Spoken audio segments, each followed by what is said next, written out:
আসসালামু আলাইকুম। এটিএন বাংলা সংবাদে সবাইকে স্বাগত জানাচ্ছি আসিফুর রহমান সাগর। শুরুতেই ইউপে সংবাদ শিরোনাম। 21শে আগস্ট গ্রেনেড হামলার রায়ের মধ্য দিয়ে আবারও প্রমাণিত হয়েছে বিএনপি সন্ত্রাসী সংগঠন, দাবি ওবায়দুল কাদেরের।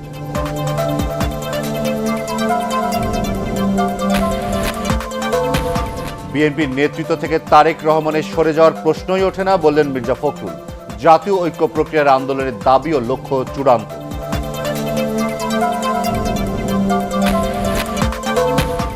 ভারতের উড়িষ্যা অতিক্রম করে ক্রমশ দুর্বল হয়ে স্থল নিম্নচাপে পরিণত হয়েছে ঘূর্ণিঝড় তিতলি। রোববার পর্যন্ত দেশের বিভিন্ন স্থানে বৃষ্টি হতে পারে। এবং তাজিকিস্তানকে টাই ব্রেকারে 4-3 গোলে হারিয়ে বঙ্গবন্ধু গোল্ড কাপের শিরোপা ফিলিস্তিনের। ফুটবলের উন্নয়নে সবকিছু করার প্রতিশ্রুতি প্রধানমন্ত্রী। শুনছিলেন ইউপে সংবাদ শিরোনাম, এবার বিস্তারিত। 21শে আগস্ট গ্রেনেড হামলা মামলার রায়ের মধ্য দিয়ে বিএনপি যে সন্ত্রাসী সংগঠন তা আবারও প্রমাণিত হয়েছে বলে দাবি করেছেন আওয়ামী লীগ সাধারণ সম্পাদক ওবায়দুল কাদের। শরীয়তপুরের জাজিরায় পদ্মা সেতুর নির্মাণ কাজ পরিদর্শনের সময় তিনি এ দাবি করেন। এদিকে রাজধানীতে 14 দল নেতারা বলেছেন, বিএনপির সাথে কোনো ঐক্য হলে তা হবে সন্ত্রাসী ও দুর্নীতিবাজদের ঐক্য। বিস্তারিত জানাচ্ছেন শেখ নাজমুল হক সৈকত। শরীয়তপুরের জাজিরায় পদ্মা সেতুর নির্মাণ কাজ দেখতে গিয়ে আওয়ামী লীগ সাধারণ সম্পাদক ও সেতুমন্ত্রী ওবায়দুল কাদের জানান, 14 অক্টোবর পদ্মা সেতু নির্মাণ কাজ পরিদর্শন ও কয়েকটি প্রকল্প উদ্বোধন করতে ওই এলাকায় যাবেন প্রধানমন্ত্রী শেখ হাসিনা। এ সময় সাংবাদিকদের প্রশ্নের জবাবে তিনি বলেন, 21শে আগস্ট গ্রেনেড হামলা মামলায় যাবজ্জীবন কারাদণ্ডপ্রাপ্ত বিএনপির ভারপ্রাপ্ত চেয়ারপারসন তারেক রহমানকে দেশে ফিরিয়ে এনে রায় কার্যকর করা হবে। 21শে আগস্টের নৃশংস হত্যা মামলার রায় প্রকাশ হওয়ার পর বিএনপি এখন একটা সন্ত্রাসী দল। কানাডার আদালতের রায়, বাংলাদেশের আদালতের রায়, এটা প্রমাণিত যে এটা একটা সন্ত্রাসী সংগঠন। এদিকে রাজধানীতে বঙ্গবন্ধু এভিনিউয়ে আওয়ামী লীগের কেন্দ্রীয় কার্যালয়ে 14 দলের সভায় 21শে আগস্ট গ্রেনেড হামলা মামলার রায়কে স্বাগত জানানো হয়। পরে নেতারা বলেন, বিএনপি গণতন্ত্র ও স্বাধীনতার শত্রু। যারা আজকে এই খুনি চক্র বিএনপি জামাতের সঙ্গে ঐক্যের নামে জাতীয় ঐক্য করছে, তারা একটা ঐতিহাসিক রাজনৈতিক বেইমানি করছে। এই বিশ্বাসঘাতকরা প্রকারান্তরে রাজাকার জঙ্গি খুনিদের পক্ষ নিল। ওই জাতীয় ঐক্য আসলে হবে খুনিদের ঐক্য, জঙ্গিদের ঐক্য, দুর্নীতিবাজদের ঐক্য। এইভাবেই এই একটি সন্ত্রাস লালনকারী, হত্যাকারীদের প্রশ্রয়কারী রাজনৈতিক দলের অস্তিত্ব পর্যন্ত বিলীন হবে জনগণের রায় ইনশাআল্লাহ ভবিষ্যতে। কেন জজ মিয়ান আরও সাজিয়েছিলেন বলেন? কেন বিচার বন্ধ করেছিলেন? জবাব কে দেবে? এবং এই কারণে আজকে আপনার পাপের ফল আপনাদের ভোগ করতে হচ্ছে। শারদীয় দুর্গোৎসবে আইনশৃঙ্খলা বাহিনীকে সতর্ক থাকারও আহ্বান জানিয়েছে 14 দলীয় জোট। অন্যদিকে জাতীয় শ্রমিক লীগের 49তম প্রতিষ্ঠাবার্ষিকী উপলক্ষে ধানমন্ডি 32 নম্বর সড়কে জাতির পিতা বঙ্গবন্ধু শেখ মুজিবুর রহমানের প্রতি শ্রদ্ধা জানিয়েছেন সংগঠনের কেন্দ্রীয় নেতারা। পরে বঙ্গবন্ধু এভিনিউয়ে আওয়ামী লীগের কেন্দ্রীয় কার্যালয় প্রাঙ্গণে সমাবেশে জাতীয় নির্বাচন সামনে রেখে নেতাকর্মীদের সতর্ক থাকার আহ্বান জানান আওয়ামী লীগের প্রেসিডিয়াম সদস্য মোহাম্মদ ফারুক খান। শেখ নাজমুল হক সৈকত, এটিএন বাংলা, ঢাকা। বিএনপির নেতৃত্ব থেকে দলটির ভারপ্রাপ্ত চেয়ারম্যান তারেক রহমানের সরে যাওয়ার প্রশ্নই ওঠে না বলে মন্তব্য করেছেন বিএনপি মহাসচিব মির্জা ফখরুল ইসলাম আলমগীর। নয়াপল্টনে দলের কেন্দ্রীয় কার্যালয়ে সংবাদ সম্মেলনে তিনি অভিযোগ করেন, 21শে আগস্ট গ্রেনেড হামলা মামলার রায় ছিল সরকারের সাজানো। বিএনপি নেতারা দাবি করেন, এই রায়ে বৃহত্তর ঐক্য প্রক্রিয়ায় কোনো প্রভাব ফেলবে না। রিপোর্ট করছেন মইনুল হাসান। 21শে আগস্ট গ্রেনেড হামলা মামলার রায়ে বিএনপির ভারপ্রাপ্ত চেয়ারম্যান তারেক রহমানের যাবজ্জীবন সাজা হওয়ার পর থেকেই রাজনৈতিক মহলে বিএনপির শীর্ষ নেতৃত্বে কোনো পরিবর্তন আসে কিনা তা নিয়ে গুঞ্জন শুরু হয়। বিএনপি বলছে, এ রায়ে ন্যায় বিচার প্রতিফলিত হয়নি, তাই দলের নেতৃত্ব থেকে তারেক রহমানের সরে যাওয়ার কোনো সুযোগ নেই। রাজনৈতিক উদ্দেশ্য প্রণোদিত হয়ে দলীয় তদন্তকারী চক্রান্তের সাজানো মামলায় জনাব তারেক রহমানকে সাজা দেওয়া হয়েছে। এটা জানার পরেও কেউ কেউ দল থেকে তার পদত্যাগের যে পরামর্শ দিয়েছেন তাদের কাছে প্রশ্ন করতে পারি, এত শত গুম খুন করার জন্য দায়ী সরকারের পদত্যাগ কি তারা দাবি করেছেন? নিম্ন আদালতের দেওয়া রায়কে যখন আমরা রাজনৈতিক প্রতিহিংসার প্রতিফলন বিএনপিকে দুর্বল করার আসল উদ্দেশ্য বলছি, তখন সেই রায়ের ভিত্তিতে আমাদের যেটা নেতা তারেক রহমানের পদত্যাগের প্রশ্নই আসে না। কেন্দ্রীয় কার্যালয়ে সংবাদ সম্মেলনে বিএনপি মহাসচিব রায় নিয়ে প্রশ্ন তোলার পাশাপাশি আদালতের পর্যবেক্ষণেও সরকারের বক্তব্য প্রতিফলিত হয়েছে বলে দাবি করেন। রায়ের পর্যবেক্ষণে কাঙ্ক্ষিত রাজনৈতিক পরিস্থিতির সাথে গত 10 বছরে হাজারো গুম খুন, হাজার হাজার গায়েবী মামলা দিয়ে লাখো লাখো বিএনপি নেতা কর্মীদের বছরের পর বছর ঘরছাড়া করে রাখা, গ্রেফতার করে রিমান্ডে নিয়ে অকথ্য নির্যাতন করার বিষয়ে কোনো কথা না থাকা রায়কে প্রশ্নবিদ্ধ করতেই পারে। এদিকে জাতীয় প্রেস ক্লাবে আলোচনা সভায় বিএনপি স্থায়ী কমিটির সদস্য ব্যারিস্টার মওদুদ আহমদ বলেন, রায়কে কেন্দ্র করে সরকার নতুন করে বৃহত্তর ঐক্যে ফাটল ধরানোর ষড়যন্ত্র করছে। এই রায়কে সম্পূর্ণভাবে অগ্রাহ্য করে, উপেক্ষা করে আমাদের জাতীয় ঐক্যের আন্দোলন চলবে এবং এটা অতি শিগগির আমরা এটার একটা রূপ দেব, রূপরেখা দেব এবং এই আন্দোলনের একটা কাঠামো ঘোষণা করব। তার উপরে ভিত্তি করে এই জাতীয় ঐক্যের মাধ্যমে এই সরকার পরিবর্তনের ব্যবস্থা গ্রহণ করব। বিচার বিভাগের স্বাধীনতা নিয়ে প্রশ্ন তুলে বিএনপির এই নেতা আরও বলেন, আইনি প্রক্রিয়ায় খালেদা জিয়ার মুক্তি সম্ভব না হলে রাজপথে আন্দোলনের মাধ্যমেই দাবি আদায় করা হবে। স্বাধীনতা আমরা বিশ্বাস করি। মইনুল হাসান, এটিএন বাংলা, ঢাকা। সবার মতৈক্যের ভিত্তিতে জাতীয় ঐক্য প্রক্রিয়ার ভবিষ্যৎ আন্দোলনের অভিন্ন দাবি ও লক্ষ্য চূড়ান্ত করা হয়েছে। শিগগিরই তা জানানো হবে বলে জানিয়েছেন নাগরিক ঐক্যের আহ্বায়ক মাহমুদুর রহমান মান্না। রাজধানীর উত্তরায় জেএসডি সভাপতি আসম আব্দুর রবের বাসায় প্রায় 2.5 ঘন্টার বৈঠক শেষে তিনি একথা জানান। মাহমুদুর রহমান মান্না বলেন, ঐক্যবদ্ধ কর্মসূচির খসড়া চূড়ান্ত হয়েছে, পরবর্তী বৈঠকের পর অভিন্ন কর্মসূচি ঘোষণা করা হবে। বিএনপির স্থায়ী কমিটির সদস্য খন্দকার মোশাররফ হোসেন, ব্যারিস্টার মওদুদ আহমদ, মহাসচিব মির্জা ফখরুল ইসলাম আলমগীর, গণফোরামের নির্বাহী সভাপতি সুব্রত চৌধুরী, বিকল্পধারার যুগ্ম মহাসচিব মাহিবি চৌধুরী বৈঠকে উপস্থিত ছিলেন। যারা যারা এই প্রক্রিয়ার সাথে যুক্ত হয়েছেন যাদের যে সমস্ত প্রস্তাব ছিল সেই প্রস্তাবগুলো আমরা সন্নিবেশ করবার চেষ্টা করেছি। একটা খসড়া অভিন্ন দাবি এবং লক্ষ্য নির্ধারণ করা হয়েছে, এটাকে আমরা চূড়ান্ত করব এবং এরপরে আপনাদের সামনে ঘোষণা দেব। এটা একটা খুব বড় রকম অগ্রযাত্রা যে আমরা আমাদের মূল দাবি এবং ঘোষণা লক্ষ্য স্থির করতে পেরেছি।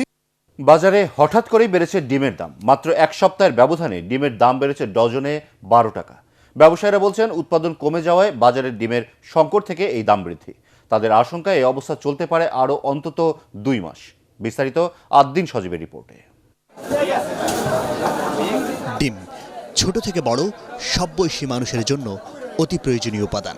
বিশেষ করে নিম্ন আয়ের মানুষের প্রাণীজ আমিষের অন্যতম উৎস। অন্যান্য প্রাণীজ আমিষের তুলনায় হাতের নাগালে মেলে সস্তায়, তবে এই ডিমও এখন আর সস্তা নেই, নাম লিখিয়েছে বাড়তির তালিকায়।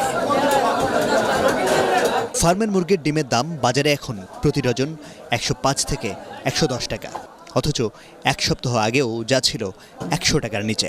খুচরা বাজারে এখন হালি প্রতি ডিমের দাম 35 থেকে 40 টাকা পর্যন্ত। এক সপ্তাহ আগে নিয়েছি 30 টাকা হালি, আজকে আসছি 35 টাকা হালি, অর্থাৎ 2 সপ্তাহের ভিতরে 5 টাকা এক হালির ভিতরে বেড়ে গেছে। শিশুরা, বয়স্ক সবাই ডিমটা পছন্দ করে, ডিম খায়, কিন্তু এটাও যখন দাম বেড়ে যাচ্ছে তখন তো একটু সমস্যা হয়। 90 করে নিয়েছিল, এখন 1-1.5-2 মাস থেকে 105। কিন্তু কদিনের ব্যবধানে হঠাৎ ডিমের দাম বাড়ার কারণটা কি? খামারিরা ওই যে ডিমের দাম কমাতে খামারিরা মুরগি বিক্রি করিয়ে লাইছে, যার কারণে মনে করেন ডিমের দাম বাড়তেছে। ছোট ছোট যেসব খামার ছিল ওরা মনে করেন আপনার একবারে শেষ হয়ে গেছে। এখন যারা বড় খামারি আছে তারা অনেক বেশি হাই রেট নিচ্ছে। মুরগির খাদ্যের দাম বাড়ছে, হয়েছে বাড়ছে। তবে সবজির বাজার কিছুটা স্থিতিশীল আছে। অনেকটা আগের দামে বিক্রি হচ্ছে সিম, পটল, বেগুন, পেঁপে, লাউ ইত্যাদি। এত বেশি ডিফারেন্সে তারা দাম চেয়ে বসে যে আমরা অস্বস্তি বোধ করি ওই সময়টা। এত সবজির দাম, সবজি অনেক কম ছিল, এত দিনই বাড়ছে, এটা কেন এটা বুঝতে পারছি না। তেমন একটা হেরফের নেই মাছ মাংসের বাজারেও। আদ্দিন সজীব, এটিএন বাংলা, ঢাকা। শক্তিশালী ঘূর্ণিঝড় তিতলি ভারতের উড়িষ্যা উপকূল অতিক্রম করে ক্রমশ দুর্বল হয়ে স্থল নিম্নচাপে পরিণত হয়েছে। এর প্রভাবে বাংলাদেশের বিভিন্ন স্থানে বৃষ্টিপাত হচ্ছে। আবহাওয়া অধিদপ্তর জানিয়েছে, আগামী রোববার পর্যন্ত দেশের বিভিন্ন স্থানে হালকা থেকে অতি ভারী বৃষ্টি হতে পারে। এদিকে তিতলির আঘাতে ভারতের উড়িষ্যা ও অন্ধ্রপ্রদেশে প্রাণহানির সংখ্যা 9 ছাড়িয়েছে। হুমায়ুন চিস্তির রিপোর্ট। শক্তিশালী ঘূর্ণিঝড় তিতলি সমুদ্র থেকে স্থলভাগে গিয়ে দুর্বল হয়ে নিম্নচাপে পরিণত হয়েছে। এর অবস্থান এখন ভারতের ওড়িশায়, আর এর প্রভাবেই ভোর থেকে রাজধানী সহ দেশের বিভিন্ন স্থানে শুরু হয় বৃষ্টি। রাজধানীতে প্রায় 3 ঘন্টা পর বৃষ্টি থামলেও আকাশ মেঘাচ্ছন্ন প্রায় পুরোটা সময়। আবহাওয়া অফিস বলছে, ঘূর্ণিঝড় তিতলি নিয়ে আর কোনো ভয় নেই, তবে এটি নিম্নচাপে পরিণত হওয়ায় আরও 2-3 দিন বৃষ্টি ঝরবে। এটা কিন্তু আর প্রবল ঘূর্ণিঝড় নাই বা ঘূর্ণিঝড়ও নাই, এটা দুর্বল হয়ে গেছে এবং বর্তমানে স্থল নিম্নচাপ হিসাবে ল্যান্ড ডিপ্রেশন হিসাবে উড়িষ্যার উপরে আছে। গত 24 ঘন্টাতেও যে বৃষ্টিপাত হয়েছে সেটাই স্থল নিম্নচাপের প্রভাবেই বৃষ্টিপাত হয়েছে। আর এই যে বর্তমান আবহাওয়া পরিস্থিতি, এটি আগামী রবিবার 14 তারিখ এই পর্যন্ত অব্যাহত থাকতে পারে, তারপরে আবহাওয়া ধীরে ধীরে ভালো হবে। এদিকে বৃহস্পতিবার ভোরে আঘাত হানা এই শক্তিশালী ঝড়ে বিপর্যস্ত ভারতের ওড়িশা ও অন্ধ্রপ্রদেশের জনজীবন। এর আঘাতে ভারতের এই 2 প্রদেশে প্রাণহানির সংখ্যা 9 ছাড়িয়েছে। এর মধ্যে কেবল অন্ধ্রপ্রদেশেই নিহত হয়েছে 8 জন। তবে ঘূর্ণিঝড়টি এখন স্থল নিম্নচাপে পরিণত হয়ে শুক্রবারের মধ্যেই ভারতের পশ্চিমবঙ্গ অতিক্রম করবে বলে জানিয়েছে আবহাওয়া অফিস। ঘূর্ণিঝড় তিতলি দুর্বল হয়ে গভীর নিম্নচাপে পরিণত হওয়ায় উত্তর বঙ্গোপসাগর এখনও উত্তাল রয়েছে বলে জানিয়েছে আবহাওয়া অফিস। এজন্য সব জাহাজ, মাছ ধরা ট্রলার ও নৌকাকে নিরাপদে থাকতে বলা হয়েছে। হুমায়ুন চিস্তি, এটিএন বাংলা, ঢাকা। ঘূর্ণিঝড় তিতলির প্রভাবে দুর্যোগপূর্ণ আবহাওয়ার কারণে চট্টগ্রামে ঝুঁকিপূর্ণ কয়েকটি পাহাড়ের পাদদেশ থেকে বাসিন্দাদের সরিয়ে নিয়েছে প্রশাসন। সকালে নির্বাহী ম্যাজিস্ট্রেট তাহমিলুর রহমানের নেতৃত্বে লালখান বাজার এলাকা থেকে তাদের অন্যত্র সরিয়ে নেওয়া হয়। এছাড়া চট্টগ্রাম বন্দরের বহির্নোঙরে বড় জাহাজ থেকে লাইটারের জাহাজে পণ্য খালাস বন্ধ রাখা হয়েছে। এদিকে বৃহস্পতিবার রাত থেকে প্রবল বৃষ্টিপাতের কারণে নগরীর নিচু এলাকায় জলাবদ্ধতার সৃষ্টি হয়েছে। এতে দুর্ভোগে পড়েন নিম্ন আয়ের মানুষ। চট্টগ্রামে 45.2 মিলিমিটার বৃষ্টিপাত রেকর্ড করা হয়েছে বলে জানিয়েছে পতঙ্গা আবহাওয়া অফিস। আগামী 1 মার্চ থেকে কক্সবাজারের সেন্ট মার্টিনে পর্যটকদের রাত যাপন নিষিদ্ধ করছে সরকার। তবে এখন থেকেই জীবন্ত প্রবাল ও জীববৈচিত্র্য সমৃদ্ধ ছেঁড়াদিয়ায় পর্যটক সহ সর্বস্তরের মানুষের যাতায়াত বন্ধ করা হবে। সীমিত আকারে পর্যটক নিয়ে দিনে মাত্র 2টি জাহাজ সেন্ট মার্টিনে যাওয়ার ব্যবস্থা রাখার কথা ভাবছে সরকার। এই পদক্ষেপ বাস্তবায়নে পরিবেশ, বন ও জলবায়ু বিষয়ক মন্ত্রণালয়ের উদ্যোগে শিগগিরই জেলা ও জাতীয় পর্যায়ে 3টি মনিটরিং কমিটি গঠিত হচ্ছে। নাদিরা কিরণের রিপোর্ট। বাংলাদেশের উত্তর পূর্বে বঙ্গোপসাগরের ওপর একমাত্র প্রবাল দ্বীপ সেন্ট মার্টিন। মাত্র 8 কিলোমিটারের ক্ষুদ্র দ্বীপটি জীবন্ত প্রবাল ও নানা প্রজাতির জীববৈচিত্র্যে সমৃদ্ধ। 2002 সাল থেকে আভ্যন্তরীণ পর্যটক বাড়ার সাথে সাথে এখানকার জীববৈচিত্র্য ব্যাপক ক্ষতির সম্মুখীন। ভূতত্ত্ববিদদের মতে পানির ওপর ভাসমান দ্বীপটিতে মাত্র 1.5 থেকে 2000 মানুষের ধারণ ক্ষমতা রয়েছে, কিন্তু বর্তমানে সেখানে স্থায়ীভাবে বসবাসকারীর সংখ্যা প্রায় 8000। প্রতিদিন গড়ে 8 থেকে 10টি জাহাজে 10 থেকে 20,000 পর্যটক ভ্রমণ করেন।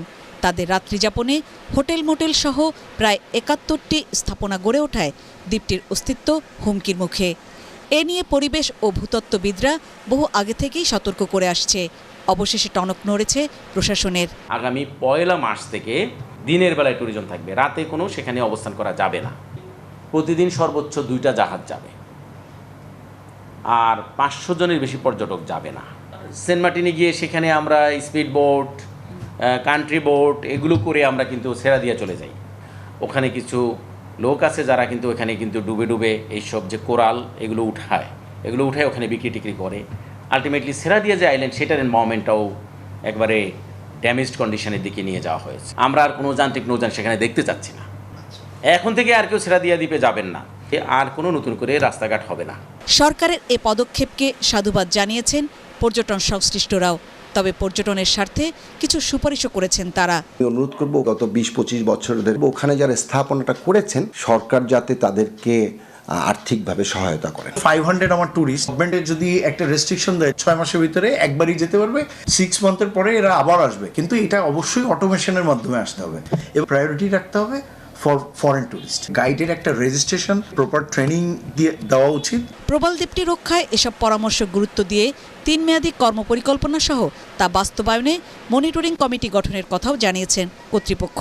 জেলা উপজেলা পর্যায়ে কমিটি থাকবে, জাতীয় পর্যায়ে কমিটি থাকবে। পাশাপাশি সেন্ট মার্টিনকে সরকারি নিয়ন্ত্রণে এনে বসবাসকারীদের অন্যত্র পুনর্বাসনের দীর্ঘমেয়াদী পরিকল্পনার কথাও জানান তিনি। নাদিরা কিরণ, এটিএন বাংলা, ঢাকা।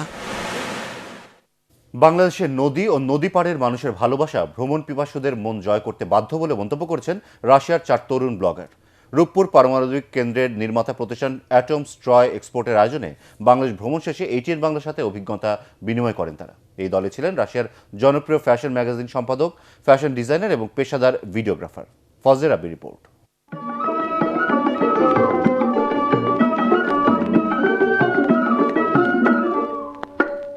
অকৃত্রিম মানুষ, তাদের আতিথেয়তা আর চোখ জোড়ানো নৈসর্গিক সৌন্দর্য। বাংলাদেশের বিভিন্ন এলাকা ঘুরে এমনটিই দেখেছেন রাশিয়ার জনপ্রিয় ফ্যাশন ম্যাগাজিন সম্পাদক ইরিনা গোল্ডম্যান।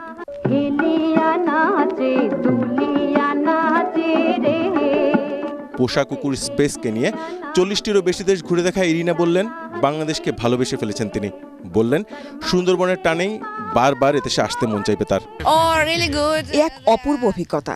আমরা যখন বনের মধ্যে নৌকায় ঘুরছিলাম, গা ছমছম করছিল। মনে হচ্ছিল বিখ্যাত চলচ্চিত্র অ্যানাকোন্ডার কোনো সিকোয়েন্সের ভেতর দিয়ে যাচ্ছি আমরা। তবে একটা বিষয় কিন্তু না বলেই পারছি না, শহরে, বিশেষ করে ঢাকায় আরো বেশি পার্ক থাকা দরকার ছিল। 70টিরও বেশি দেশ ভ্রমণ করা ফ্যাশন ব্লগার দিমিত্র লাজিকিন মুগ্ধ এদেশের মানুষের বৈচিত্র্যময় পোশাক আর রং দেখে। সৃষ্টিশীলতার খোরাক পেয়েছেন তিনি লুঙ্গি আর শাড়িতে। কয়েকটি তাঁতপল্লী ঘুরে দেখেছি আমরা। সুতার মান আর বুনন শৈলী আমাকে অবাক করেছে। আর ছেলেদের স্কার্ট, যেটাকে তোমরা বলো লুঙ্গি, আমার জীবনের নতুন এক অভিজ্ঞতা। এত বৈচিত্র্য তোমাদের পোশাকে। যদি ফ্রেমে রঙের বৈচিত্র্য চাও, কম্পোজিশন চাও, কিংবা চাও বৈচিত্র্যময় জীবনের গল্প, তবে বাংলাদেশ হতে পারে একজন আলোকচিত্রী কিংবা ভিডিওগ্রাফারের আদর্শ ভূমি, বললেন এই দলে থাকা পেশাদার ভিডিওগ্রাফার নিকিতা তেতারেভ। এখানকার প্রকৃতি আর জীবনযাত্রা দেখতে আর তা ধারণ করার জন্য 8 দিন খুবই কম সময়। এদেশে আসতে আগ্রহী আমার রুশ বন্ধুদের বলেছি হাতে যথেষ্ট সময় নিয়ে আসতে। বাগেরহাট, পাবনা, রাজশাহী, টাঙ্গাইল সহ দেশের বিভিন্ন স্থান ঘুরে বেরিয়েছেন এই 4 ব্লগার। সামাজিক যোগাযোগ মাধ্যম ইনস্টাগ্রামে তাদের অনুসারীর সংখ্যা 16 লাখেরও বেশি। এরই মধ্যে তারা তাদের ব্লগ আর ইনস্টাগ্রামে শেয়ার করেছেন বাংলাদেশ ভ্রমণের অভিজ্ঞতা। ফজলে রাব্বি, এটিএন বাংলা, ঢাকা। এবার ইসলামী ব্যাংক বালি IMF বিশ্ব ব্যাংক সম্মেলনের খবর।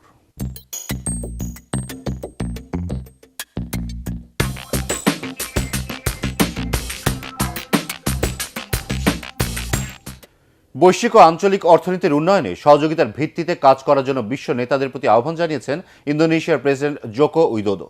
বালিতে বিশ্ব ব্যাংক IMF এর বার্ষিক সম্মেলনের উদ্বোধনী অনুষ্ঠানে তিনি এই আহ্বান জানান। এ সময় দারিদ্র্য কমানোর পাশাপাশি নতুন প্রজন্মের জন্য পরিবেশ বান্ধব অর্থনীতি নিশ্চিত করতে শিক্ষা ও প্রযুক্তির উন্নয়নের উপর জোর দেন বিশ্ব ব্যাংক এবং IMF প্রধান। বালি থেকে রিপোর্ট করছেন মাহবুবুল আলম। ইন্দোনেশিয়ার সুলাওয়েসি দ্বীপে সাম্প্রতিক ভূমিকম্পে নিহতদের স্মরণের মধ্য দিয়ে শুরু হয় IMF বিশ্ব ব্যাংক সম্মেলনের উদ্বোধনী অনুষ্ঠান। এ সময় দেশে দেশে বিদ্যমান সহিংসতা কমিয়ে অর্থনৈতিক উন্নয়নে বিশ্ব নেতাদের পারস্পরিক সহায়তা বাড়ানোর উপর জোর দেন ইন্দোনেশিয়ার প্রেসিডেন্ট। বলেন, দারিদ্র্যমুক্ত নতুন বিশ্ব গড়তে আন্তর্জাতিক ও আঞ্চলিক সহায়তার বিকল্প নেই। We should once again approach this big wave of innovation with light thoughts, regulation, and we should provide safe harbor to those inventors and entrepreneurs. বিশ্ব ব্যাংক প্রেসিডেন্ট বলেন, পৃথিবীর জনসংখ্যার 1/4 ভাগের 1 ভাগ মানুষ এখনও অতি দরিদ্র। বিশাল এই জনপদের ভাগ্য উন্নয়নে শিক্ষা ও প্রযুক্তিতে বিনিয়োগ সময়ের দাবি বলে মনে করেন তিনি। Every day that you don't focus on building human capital, your economy and your country will fall further and further behind. This is the economic reality of our time. দীর্ঘমেয়াদী অর্থনৈতিক উন্নয়নে এই খাতের সুশাসন প্রতিষ্ঠা, মুদ্রা পাচার রোধ ও সরকারি ব্যয়ে স্বচ্ছতা আনার উপর জোর দেন IMF প্রধান। We need to reform the global trade system to make it even better, fairer, stronger, mutually beneficial to all nations and all people and fit for the future. Biotech, robotics, artificial intelligence, just to name a few, will create new industries, new jobs. But this transition will also disrupt. বিশ্বের 189টি দেশের প্রতিনিধিদের অংশগ্রহণে সপ্তাহব্যাপী চলা এই সভায় জলবায়ু, পরিবেশ ও অর্থনৈতিক সহায়তা বিষয়ে আলোচনা হচ্ছে। বিশ্বায়নের এ যুগে এক দেশ আরেক দেশের সাহায্য ছাড়া চলতে পারে না। এই অবস্থায় চীন এবং যুক্তরাষ্ট্রের মধ্যে চলা সাম্প্রতিক বাণিজ্য যুদ্ধের কারণে আগামী 2 বছরে বিশ্বের গড় প্রবৃদ্ধি প্রায় 1.5% কমে যাওয়ার আশঙ্কা করছেন IMF এবং ওয়ার্ল্ড ব্যাংকের কর্মকর্তারা। মাহবুবুল আলম, ATN বাংলা, বালি, ইন্দোনেশিয়া। বিএনপি ক্ষমতায় এলে বাংলাদেশের সমৃদ্ধির ধারাবাহিকতা থমকে যাবে বলে মন্তব্য করেছেন অর্থমন্ত্রী আবুল মাল আব্দুল মুহিত। ইন্দোনেশিয়ার বালি দ্বীপের নুসা দুয়া কনভেনশন সেন্টারে IMF এর উপব্যবস্থাপনা পরিচালক মিসুহিরো ফুরুসাওয়ার সাথে বৈঠক শেষে তিনি এ মন্তব্য করেন। অর্থমন্ত্রী বলেন, বাংলাদেশের অর্থনীতির সার্বিক অবস্থা নিয়ে সন্তোষ প্রকাশ করেছে IMF, তবে ব্যাংকিং খাতের খেলাপি ঋণ নিয়ে উদ্বেগ জানিয়েছে তারা। আসন্ন জাতীয় সংসদ নির্বাচনকে ঘিরে কোনো ধরনের অনিশ্চয়তা দেখা দেবে না বলেও মনে করেন অর্থমন্ত্রী। এবার বঙ্গবন্ধু গোল্ড কাপ ফুটবলের খবর।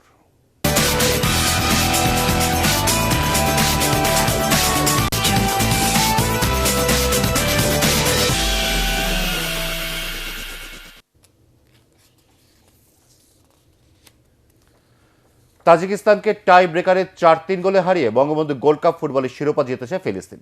এর আগে নির্ধারিত সময়ের খেলা শেষে অতিরিক্ত সময়ে কোনো দল গোল করতে পারেনি।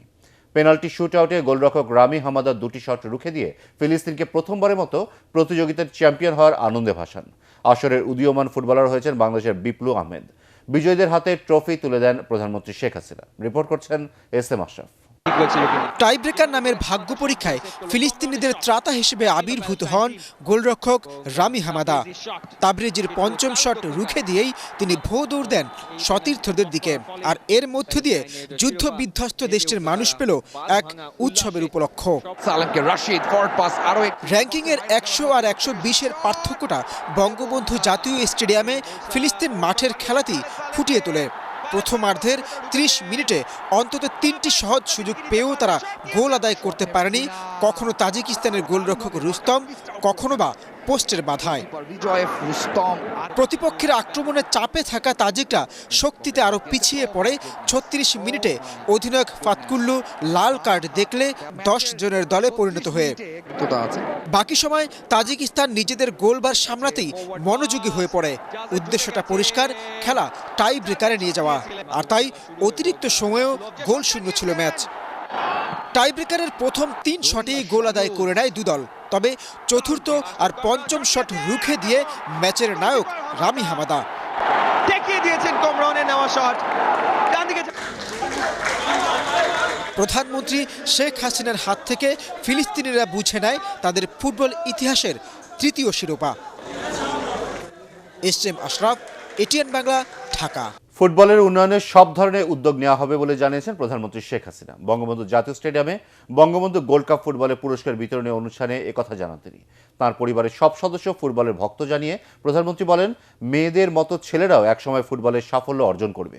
টুর্নামেন্টে অংশ নেওয়া সব দলকে ধন্যবাদ জানান শেখ হাসিনা। ফুটবল হচ্ছে সবথেকে জনপ্রিয় খেলা আমাদের হাটে, মাঠে, ঘাটে, সব জায়গায় এই খেলা। কাজী এই খেলার আর উন্নতি হোক, সেটা আমরা চাই। আমাদের মেয়ে ফুটবল টিম যেমন অনূর্ধ্ব-16 বা অনূর্ধ্ব-18, তারা ইতিমধ্যেই ফুটবল চ্যাম্পিয়ন হয়েছে।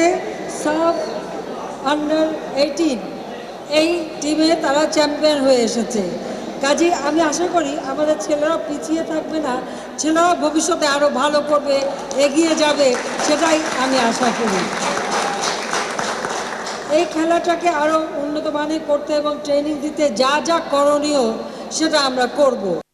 ডিজিটাল দুনিয়া যত বড় হবে অপরাধ তত বাড়বে বলে মন্তব্য করেছেন।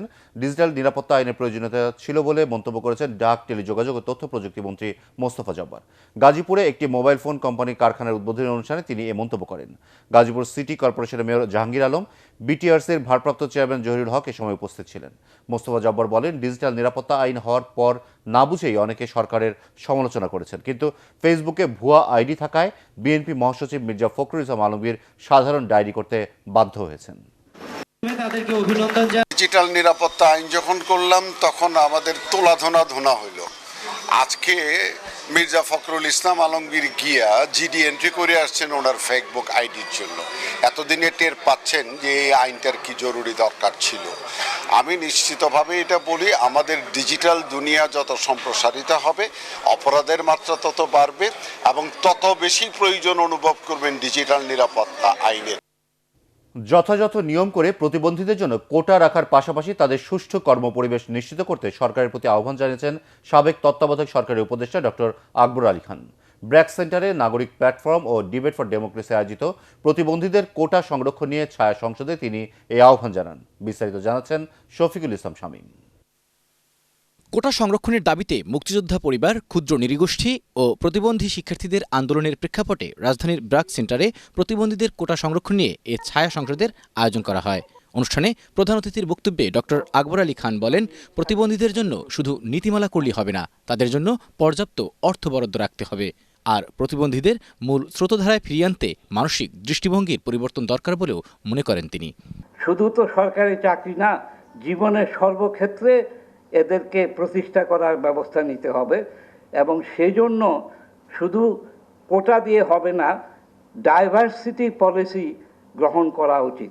এ সময় ডিবেট ফর ডেমোক্রেসির চেয়ারম্যান হাসান আহমেদ চৌধুরী কিরণ প্রতিবন্ধীদের ভাতা বৃদ্ধি, চাকরিতে আবেদনের বয়স বাড়ানো সহ বিশেষ সুবিধা প্রদানের দাবি জানান। প্রতিবন্ধী মানুষের জন্য যারা শিক্ষার্থী রয়েছে তাদের চাকরির ক্ষেত্রে তাদেরকে 4 থেকে 5% স্থায়ী কোটা দেওয়া হোক এবং সেই স্থায়ী কোটা অন্ততপক্ষে আরো 15-20 বছর পর্যন্ত যাতে রাখা যায়, সেই বিষয়টা আমরা আজকের অনুষ্ঠান থেকে দাবি উত্থাপন করতে চাচ্ছি। অনুষ্ঠানের প্রধান আয়োজক ডক্টর দেবপ্রিয় ভট্টাচার্য বলেন, কোটা কোনো দয়া নয়, এটা সুযোগ সৃষ্টির একটি প্রক্রিয়া। কোটা রাখার পাশাপাশি পুরো সমাজকে প্রতিবন্ধী বান্ধব করারও দাবি জানান তিনি। অবশ্যই কোটার প্রয়োজন আছে, আমি মনে করি তাদের ইতিবাচক একটি ব্যবস্থা করতে হবে এবং সেটা শুধুমাত্র কর্মসংস্থানের জন্য না, আরও অন্যান্য ক্ষেত্রে এটা করা সম্ভব। প্রতিবন্ধীদের কোটা সংরক্ষণ নিয়ে আয়োজিত ছায়া সংসদে ঢাকা বিশ্ববিদ্যালয়ের প্রতিবন্ধী শিক্ষার্থীরা, বিরোধী দল ও ইডেন মহিলা কলেজের শিক্ষার্থীরা সরকারি দল হিসেবে অংশ নেন। শফিকুল ইসলাম শামীম, এটিএন বাংলা, ঢাকা। এবার আল আরাফা ইসলামী ব্যাংক অর্থ সংবাদ।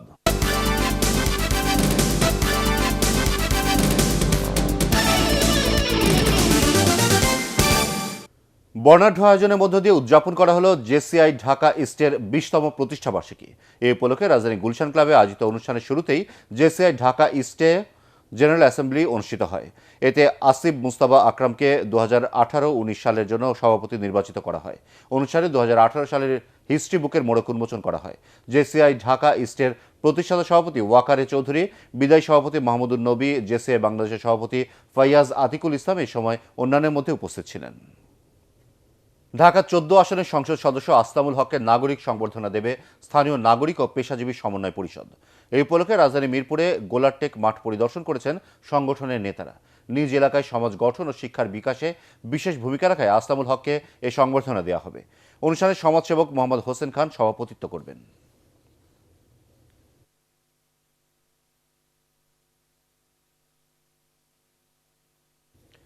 নারায়ণগঞ্জের রূপগঞ্জে গ্রিন ইউনিভার্সিটিতে শুরু হয়েছে দুদিনের আন্তঃবিশ্ববিদ্যালয় প্রোগ্রামিং প্রতিযোগিতা। বিশ্ববিদ্যালয়ের computer science and take engineering বিভাগের উদ্যোগে আয়োজিত প্রতিযোগিতায় বিভিন্ন বিশ্ববিদ্যালয়ের 116টি দল অংশ নিচ্ছে। বিকালে প্রতিযোগিতার উদ্বোধনী অনুষ্ঠানে গ্রিন ইউনিভার্সিটির উপাচার্য গোলাম সামদানি ফকির, উপ উপাচার্য ফাইয়াজ খান, অধ্যাপক ডক্টর এম কায়কোবাদ উপস্থিত ছিলেন।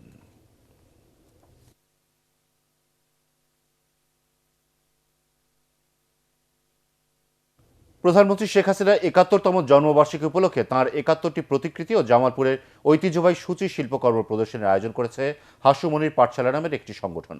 জাতীয় জাদুঘরে আয়োজিত প্রদর্শনীর উদ্বোধন করেন স্পিকার ডক্টর শিরিন শারমিন চৌধুরী। এ সময় শেখ হাসিনার কর্মস্পৃহা আর দূরদৃষ্টি থেকে তরুণদের অনুপ্রাণিত হওয়ার পরামর্শ দেন বক্তারা।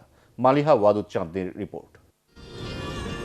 সুচ সুতার অতি সূক্ষ্ম বুননের মাধ্যমে কাপড়ের যে নান্দনিকতা সৃষ্টি হয় তার জন্য দরকার ধৈর্য আর তীক্ষ্ণ দৃষ্টির। এই দুয়ের মিলে তৈরি হয় একটি শিল্পকর্ম। জাতীয় জাদুঘরে ঐতিহ্যবাহী সূচি শিল্পীদের তৈরি শিল্পকর্ম ও প্রধানমন্ত্রী শেখ হাসিনার প্রতিকৃতি নিয়ে এ প্রদর্শনীতে সংস্কৃতিমন্ত্রী আসাদুজ্জামান নূর বলেন, এর মধ্য দিয়ে প্রধানমন্ত্রী শেখ হাসিনার ভাবনার তীক্ষ্ণতা ফুটে উঠেছে। শুধু অর্থনৈতিক অগ্রগতি নয়, শুধু বিদ্যুতের অগ্রযাত্রা নয়, শুধু সড়ক নির্মাণের অগ্রযাত্রা নয়, এটা একটা জাতির সার্বিক নির্মাণের অগ্রযাত্রার তিনি আজকে মহানায়ক। অনুষ্ঠানের উদ্বোধন করে স্পিকার ডক্টর শিরিন শারমিন চৌধুরী নারীর অগ্রগতির প্রতিবন্ধকতাগুলো দূর করার তাগিদ দেন। বাংলাদেশে নারী ক্ষমতায়ন সমগ্র বিশ্বে সমাদৃত। আমি মনে করি সকল কর্মপরিকল্পনার মাঝে গুরুত্বের সাথে স্থান পেয়েছে। এই ধরনের গঠনমূলক কার্যক্রমকে আরো বেশি উৎসাহিত করা প্রয়োজন। অনুষ্ঠানে অন্যান্যের মধ্যে অধ্যাপক সমরজিৎ রায়চৌধুরী, জাতীয় জাদুঘরের মহাপরিচালক মোহাম্মদ মাকসুদুর রহমান ও হাসুমুনি পাঠশালার সভাপতি মারুফা আক্তার পপি উপস্থিত ছিলেন। প্রদর্শনীতে জামালপুরের 101টি সূচিকর্ম স্থান পেয়েছে। প্রদর্শনী চলবে 18 অক্টোবর পর্যন্ত। মালিহা ওয়াদুদ চাঁদনী, ATN বাংলা, ঢাকা। জীবনের জয়গান উৎসবের একাদশ আসরে আজীবন সম্মাননা পেয়েছেন 3 গুণী শিল্পী। তারা হলেন সঙ্গীতে রুনা লায়লা, অভিনয়ে আলী জাকের এবং সৈয়দ হাসান ইমাম।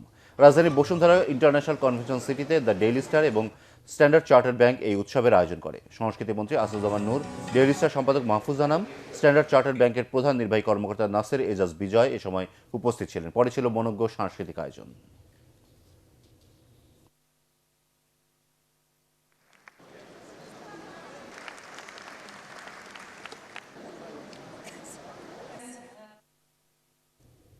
এবার স্ট্যান্ডার্ড ব্যাংক বাণিজ্য সংবাদ।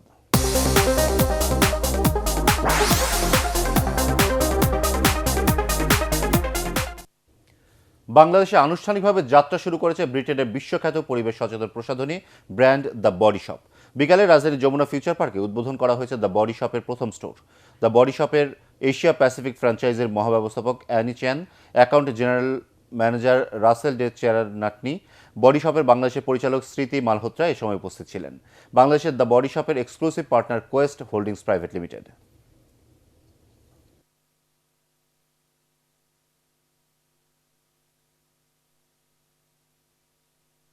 এবার পার্টেক্স খেলার খবর।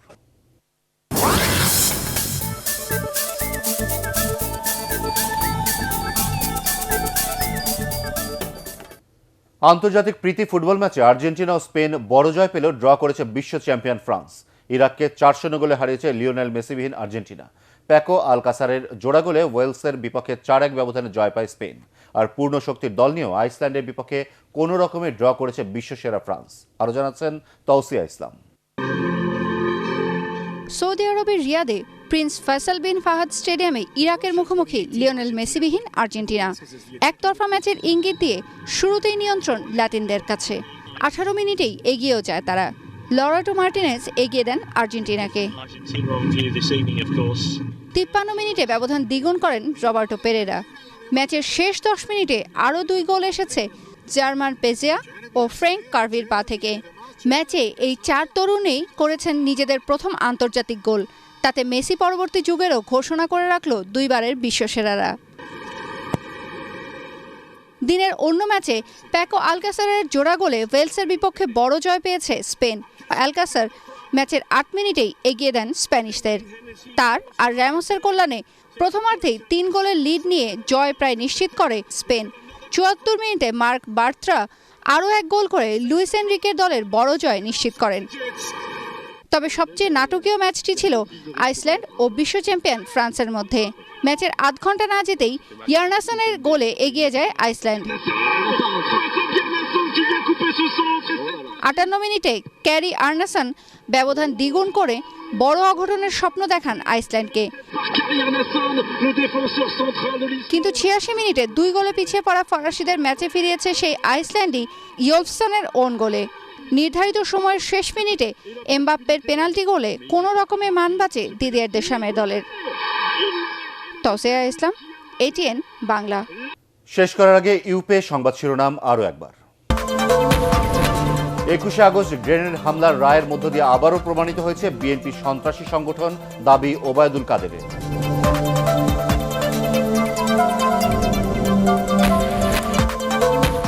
বিএনপির নেতৃত্ব থেকে তারেক রহমানের সরে যাওয়ার প্রশ্নই ওঠে না বললেন মির্জা ফখরুল। জাতীয় ঐক্য প্রক্রিয়ার আন্দোলনের দাবি ও লক্ষ্য চূড়ান্ত।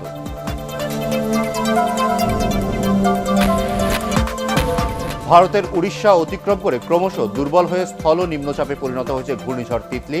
রোববার পর্যন্ত দেশের বিভিন্ন স্থানে বৃষ্টি হতে পারে।